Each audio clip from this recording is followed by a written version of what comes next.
Hello everyone, today I'm going to be reviewing The Land of Stories, The Wishing Spell by Chris Colfer. Now, I'm going to be 100% honest with you, when I bought this book, I had no idea that Kurt from Glee wrote it. In fact, I didn't even know that he wrote books, and it is his first book, so that's kind of a neat thing to find out. But I found out when I opened it up, and there's his picture. So that was a neat little surprise. First thing I'm going to talk about is the fantastic design of this book. I have rarely seen a book with such cool design because it relates to the story. It really does, and it gets you interested. It does. I'm gonna go ahead and read the back of it to you, just so I can sort of sum up what the book's about. Alex and Connor tossed and turned with thoughts of the wishing spell all night long, but there was no decision to make. If the journal offered a possible way home, they would have to do anything and everything it instructed them to.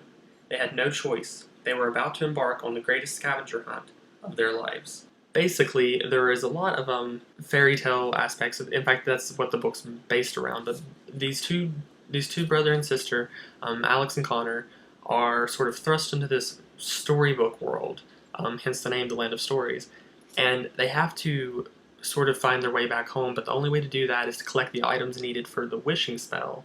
And to do that, they have to travel throughout the entire kingdom and collect these different elements that they need for the wishing spell. It's really, really interesting. Now, if you've already picked up a copy of this book, there's something you might not know about, which I didn't know about until one of my booktuber friends told me.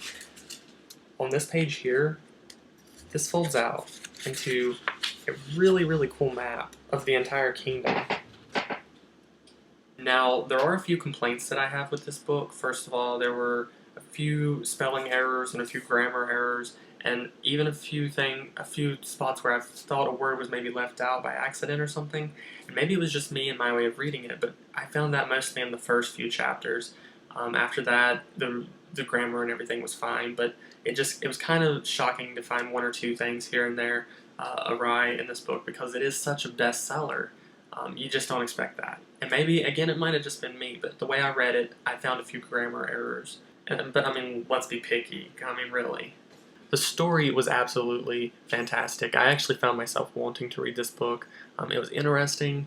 I think there's probably going to be more books in the series. I think it's going to be a series, but I'm not 100% sure.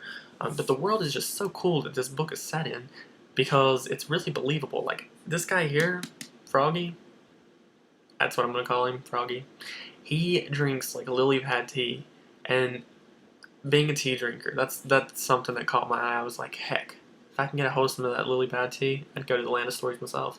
Overall, it was a really, really great read. I wasn't expecting it to be anything too great. It's sort of just like a little quick read for something fun, but I actually enjoyed it, and for that reason, I'm going to give it 4 out of 5 stars. The Land of Stories, The Wishing Spell by Chris Colfer is definitely something that I recommend you read. Whether you're interested in the genre or not, it is a fantastic reminder of childhood and fairy tale stories.